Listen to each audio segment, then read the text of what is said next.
సమ్మక్క సారలమ్మ జాతర కోసం గోదావరి వంతెన సమీపాన ఘనమైన ఏర్పాట్లు చేపట్టినట్లు జాతర కమిటీ నిర్వాహకులు తెలిపారు.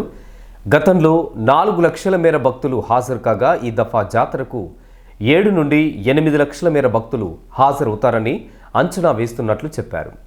ఇందుకు సంబంధించిన పూర్తి సమాచారాన్ని మనకు వివరించేందుకు మా కరెస్పాండెంట్ పూదర్ కుమార్ సిద్ధంగా ఉన్నారు. Kumar, over to you. Godavari వంతెన సమీపాన బుధవారం నుండి వనదేవతల జాతర అంగరంగ వైభవంగా ప్రారంభం కాబోతోంది. 4 రోజుల పాటు కొనసాగనున్న ఈ జాతర కోసం చేపట్టిన ఏర్పాట్లపై మనతో మాట్లాడేందుకు జాతర కమిటీ నిర్వాహకులు సిద్ధంగా ఉన్నారు. ఈ దఫా జాతర కోసం ఎలాంటి ఏర్పాట్లు చేపట్టారు? ఈ జాతర ప్రత్యేకమని చెప్పచ్చు. ఎందుకంటే ఎప్పుడూ లేని విధంగా అనేక సౌకర్యాలు ఏర్పాటు చేయడం జరిగింది. సకల సౌకర్యాలు ఉన్నాయి. ఈ రోజుతోటి పెండింగ్ పని అనేది లేకుండా పూర్తి పనులు చేయడం జరిగింది.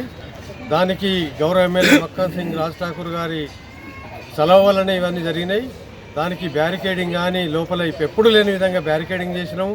లోపల స్టోన్ వేయడం జరిగింది. గద్దెలు లేపి గద్దెలు నిర్వహణ చేయడం జరిగింది. వాటికి గ్రిల్లు ఎవ్రీథింగ్ ఇది అది అని లేకుండా మేడారంను తలపించే విధంగా ఇక్కడ జాతర ఏర్పాటు చేయడం జరిగింది. కాబట్టి భక్తులు అధిక సంఖ్యలో పాల్గొనాలని జాతర కమిటీ తరఫున కోరుకుంటున్నారు. గతంలో కంటే అదనంగా ఏర్పాట్లు చేపట్టామని చెబుతున్నారు. గతంతో పోలిస్తే ఏ ఏర్పాట్లు అదనంగా చేపట్టారు? ఏర్పాట్ల గురించి మీరేం చెప్తారు? మన శ్రీ సమ్మక్క సారలమ్మ జాతర జనగాం గోదావరి కని నందు ఈ 2026 సంవత్సరంలో నిర్వహించుకొని సమ్మక్క సారలమ్మ జాతర ప్రత్యేకంగా అని అంటే దీని గతంలో ఇది మన రోడ్లకు కిందగా ఉండి లోతు ఉండి ఎప్పుడు ఫ్లడ్ వచ్చినా కానీ వరదలతో ఇవి ఎప్పుడు మునుగుతుండే. దాన్ని మన స్థానిక శాసనసభ్యులు గౌరవనీయులు మక్కన్ సింగ్ రాజ్ ఠాకూర్ సార్ గారు దీన్ని ఒక ప్రత్యేకమైన శ్రద్ధ తీసుకొని మన సింగరేణి ఫండ్స్ అలాగే ఎన్టీపీసీ రామగుండం మున్సిపల్ కార్పొరేషన్ దేవాదాయ శాఖ వీళ్ళందరి మన సమన్వయ శాఖలతో సమన్వయం చేసుకొని ఫండ్స్ పెట్టించి దీన్ని గద్దెలను ఎత్తులేపి పునర్నిర్మాణం చేయడం జరిగింది. అందులో భాగంగా ప్రతి ఒక్కటి అంటే భక్తులకు ఏదైనా కానీ శాశ్వత సౌకర్యంగా ఉండేటట్టు ఉంటే బాగుంటుంది అనే ఆలోచనతో ఇక్కడ కొన్ని శాశ్వత నిర్మాణాలు ఏర్పాటు చేసింది. రేకుల షెడ్లు అయితేనేమి ఇతరత్ర మనకు దీని శాశ్వతంగా నిర్మాణాలు ఉంటే భక్తులకు ఎప్పుడు ఉపయోగపడతాయని మనం ఇక్కడ ఏర్పాటు చేయడం జరిగింది. వారికి ప్రత్యేకంగా ధన్యవాదాలు. అలాగే ఇక్కడ మన మరుగుదొడ్లు గతంలో 100 సుమారు ఈసారి 200 వరకు మరుగుదొడ్లు ఏర్పాటు చేయడం జరిగింది.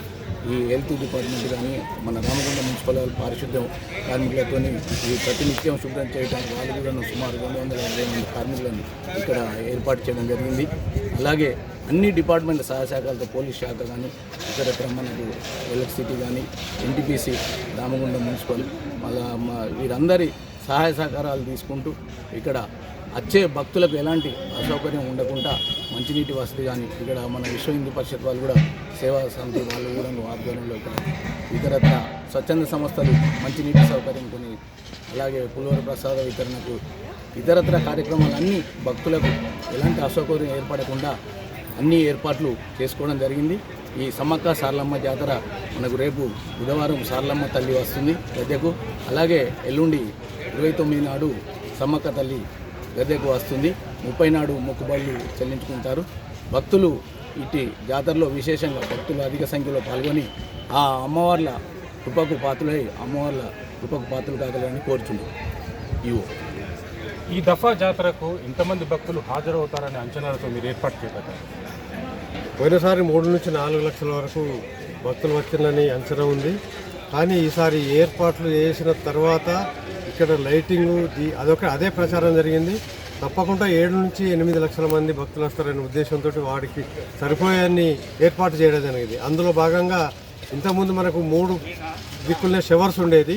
3కు ఇప్పుడు 7 షవర్స్ పెట్టండి. 7 అంటే ఒక్కసారి 500 మంది స్నానం చేసే విధంగా షవర్స్ ఏర్పాటు చేయడం జరిగింది. గోదావరిలో నీరు తక్కువ ఉన్నందున ఎమ్మెల్యే గారికి రిక్వెస్ట్ చేయడం జరిగింది. వారు చొరవ తీసుకొని నీటిని విడుదల చేయడానికి ఉన్నారు. నైట్ విడిచిపెట్టిందని తెలిసింది, మనకి ఇంకా అందలేదు. నీరు కూడా వస్తుంది. అలా కాకుండా 200 మిషన్ పెట్టి గోదావరిలో నాసు లేకుండా మోకాలు వంటి ఉండే విధంగా మొత్తం క్లీన్ చేసి లోతు చేయడం కూడా జరిగింది. వారికి సరిపోయాన్ని ఈసారి 7 లక్షల నుంచి 8 లక్షలు వచ్చే భక్తులకు సరిపోయే విధంగా సకల సౌకర్యాలు చేసినాం. అలాగే మున్సిపల్ కార్పొరేషన్ వాళ్ళు మంచినీటి కోసం ఒక 12 ట్యాంకులు పెట్టి సపరేట్గా మంచినీటి కోసమే ఇప్పటివరకు ఎప్పుడు చేయలేదు. ఈసారి కొత్తగా చేసిండ్రు.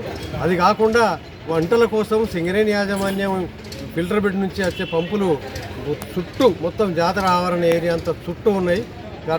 కాబట్టి ఏర్పాట్లకు ఎలాంటి ఇబ్బంది లేదు.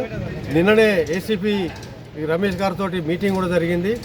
వారు కూడా అక్కడ కొంతమంది మేడారం పోవడం వల్ల అగ్నివీర్ ట్రైనింగ్ చేసినటువంటి 100 మందిని తీసుకొని ఇక్కడ బందోబస్తు ఏర్పాటు చేస్తామన్నారు. స్టాండు మోటార్ సైకిల్ కానీ కార్లు సైకిళ్ళు కానీ ఇంతకుముందు ఒక భాగం ఉంటే ఈసారి 3 భాగాలు 4 భాగాల ప్లేస్ ఏర్పాటు చేయడం జరిగింది.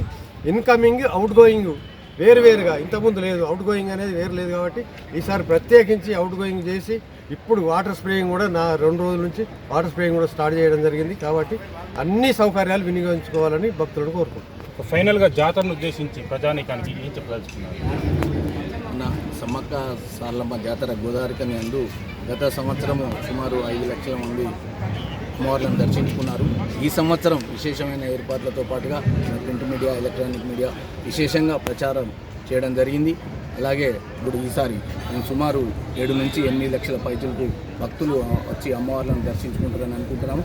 ఈ జాతరలో అలాగే భక్తులకు స్థల పందులు కానీ, టెంట్లు కానీ, మంచినీటి వసతి కానీ, ఇతరత్ర అన్ని సదుపాయాలు ఏర్పాటు చేయడం జరిగింది. అన్ని డిపార్ట్మెంట్ల సహాయ సహకారంతో మన స్థానిక శాసనసభ్యులు, గౌరవ జిల్లా కలెక్టర్ గారు, అలాగే మున్సిపల్ కార్పొరేషన్ మన మేడం అరుణశ్రీ మేడం గారు, కమిషనర్ గారు ఆధ్వర్యంలో విశేషంగా భక్తులకు అన్ని సౌకర్యాలు ఏర్పాటు చేసి ఎలాంటి ఇబ్బందులు జరగకుండా ఆ అమ్మవార్లను దర్శించుకొని అందరూ అమ్మవార్ల కృపకు పాత్రలై అందరూ క్షేమంగా మళ్ళీ చేరాలని మేము జాతర కమిటీ అందరం తెలియజేస్తున్నాం. ఈ దఫా జాతరకు 8 లక్షల మేర భక్తులు హాజరవుతారనే అంచనాలతో ఘనమైన ఏర్పాట్లు చేపట్టామని జాతర కమిటీ నిర్వాహకులు చెబుతున్నారు. పారిశ్రామిక ప్రాంతంతో పాటు పరిసర ప్రాంతాల ప్రజలు ఈ జాతరకు హాజరై అమ్మవార్ల కృపకు పాత్రలు కావాలని వారు కోరుతున్న పరిస్థితి. కెమెరా పర్సన్ సదానందంతో కుమార్, సిటీ న్యూస్, గోదావరికని.